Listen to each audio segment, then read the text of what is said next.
No momento que a renda fixa estava boa, eu travei muito ativo com uma estratégia que eu gosto de chamar de escada com CDBs. Tá. Prazos de 1, 2, 3, 4, 5 anos. Então, prazos variados. Você não pode resgatar antes, mas depois de um ano vai cair ali 100, 200 mil na tua conta. Depois de 2 anos vai cair 100, 200. Pensando numa carteira grande. Isso rendeu a quanto? Rendeu em torno de 14 Nossa, é a ótimo. 15% ao ano. Muito bom. Porque estava alto. Inclusive eu falei assim, ó, esses prazos mais longos, por que que eles estão aqui? Porque teve vários que a gente travou em 16%. Pré-fixado. Falou uma hora, a Selic vai baixar, você vai olhar isso para tua carteira, você vai mostrar num churrasco, Não vão vai acreditar. todo mundo ficar com inveja de ti. Porque vão falar assim, pô, que absurdo esse negócio.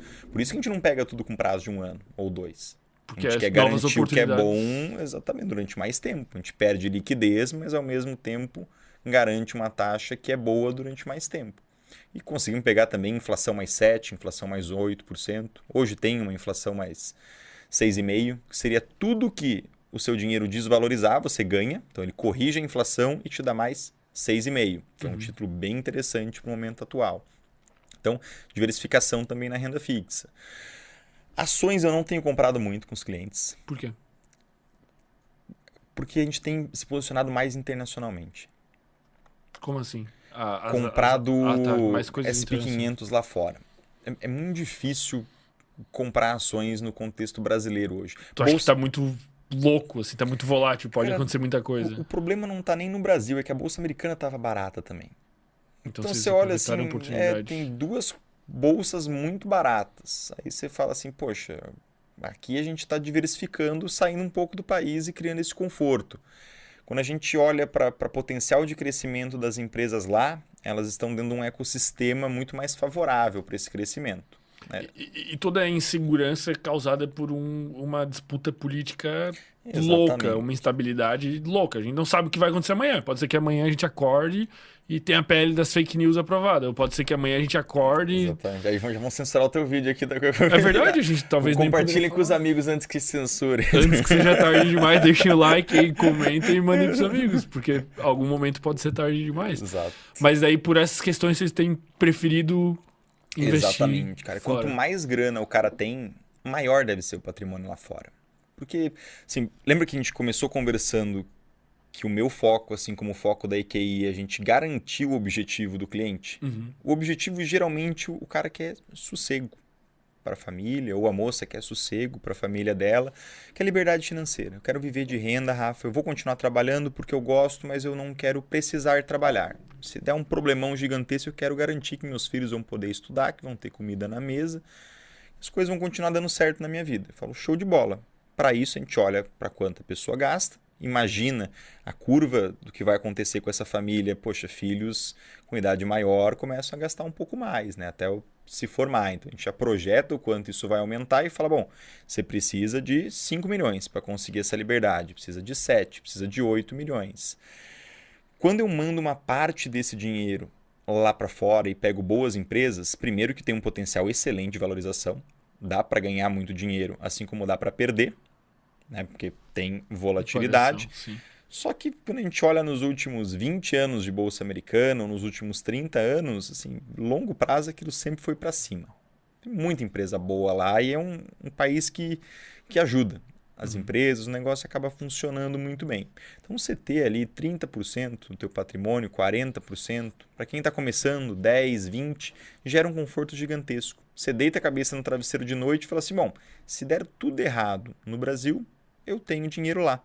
E muito provavelmente as coisas vão dar certo no Brasil e certo nos Estados Unidos. Então eu vou ganhar nas duas pontas. Uhum.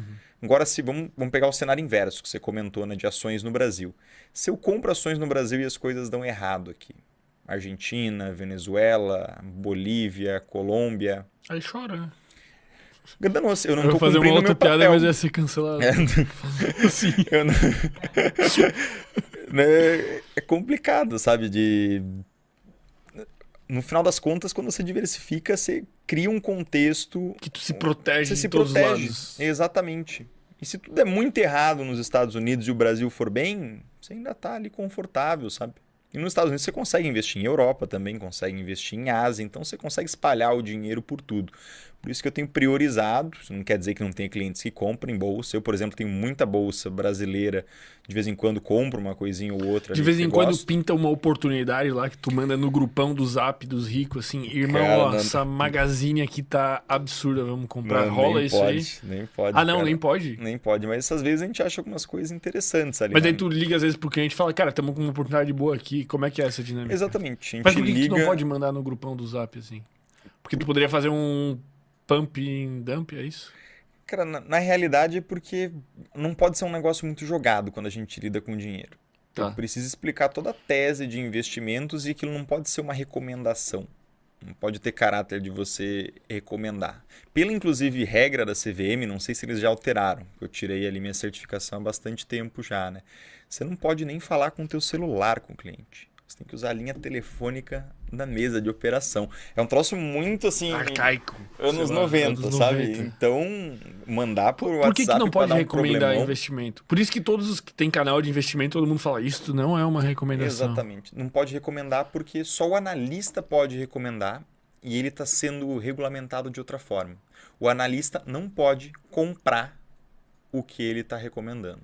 Ah, tá. Ou ele não pode ter comprado nos últimos X meses. Não vou saber a regra exatamente agora. Por causa dessa questão de poder fazer um pump and dump Exatamente. e tal. Você é analista. Aí você vai lá e comprou, vou usar o exemplo da Magazine Luiza, mas é uma empresa Não complicada. é uma recomendação. E não vão nessa porque o varejo é uma bosta. Mercado Livre ainda se salva um pouquinho, Amazon, mas o varejo é foda. Tem tudo para dar merda. Né? Então, beleza, você foi lá e comprou um determinado ativo, Mercado Livre, vamos usar. Você comprou Mercado Livre porque você gosta da empresa, aí você mandou no grupão do WhatsApp ali com todo mundo. Olha lá. Ó, tem aqui e tal. Né? Aí, provavelmente, os clientes vão entrar em contato contigo, porque o interessante não é só vamos comprar ou não. A principal pergunta é quanto vamos comprar, para que isso se encaixe exatamente na proporção ideal dentro do projeto que a gente tem. É como se você estivesse construindo uma casa. Então você tem a quantidade certa de tijolos, você tem uma fórmula ali para argamassa. Nós não aprendemos inutilmente, não a gente fizemos engenharia civil. Eu ia usar exemplos mais específicos, mas eu quis ser mais abrangente. Não vamos se aventurar muito, né, Rafa? A gente saiu dessa profissão por isso. Exatamente, para englobar todo mundo que está na conversa. Né? Então você tem que saber quanto que você vai alocar no portfólio de cada uma dessas pessoas. E, naturalmente, se eu comprei primeiro isso... eu movimentaria o preço do ativo para cima, depois eu poderia entrar vendendo. Então, quem está recomendando esse tipo de coisa não pode estar comprado. E o assessor ele não pode recomendar. O que ele faz? Ele pode distribuir valores mobiliários. O que é isso? Você basicamente avisa para o cliente que isso aqui está disponível para venda. Você liga muito mais para informar do que para vender. Naturalmente, as duas coisas acabam se tornando mais parecidas, né? Mas o caráter é muito mais de você falar assim, olha, tem isso aqui que eu achei interessante, inclusive estou entrando na minha pessoa física também. Hoje tá especial lá, rolou um movimento do mercado que tá mais interessante. Exatamente, né? Você lembra que a gente tinha combinado de ter 30% do teu portfólio internacional. Então, tem acontecido algumas situações com a China, o dólar baixou para 4,95, a gente já viu o dólar a quase R$6, isso estava andando na faixa de uns 5,20.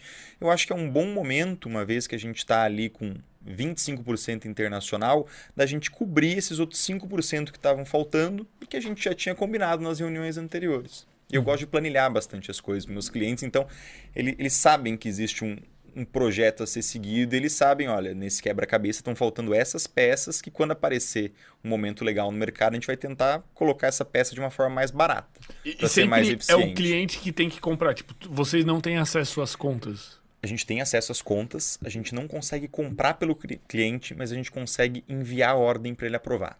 Então eu facilito o operacional, mas, por exemplo, Rafa, tem muito cliente que não usa o celular com o BTG por medo de assalto.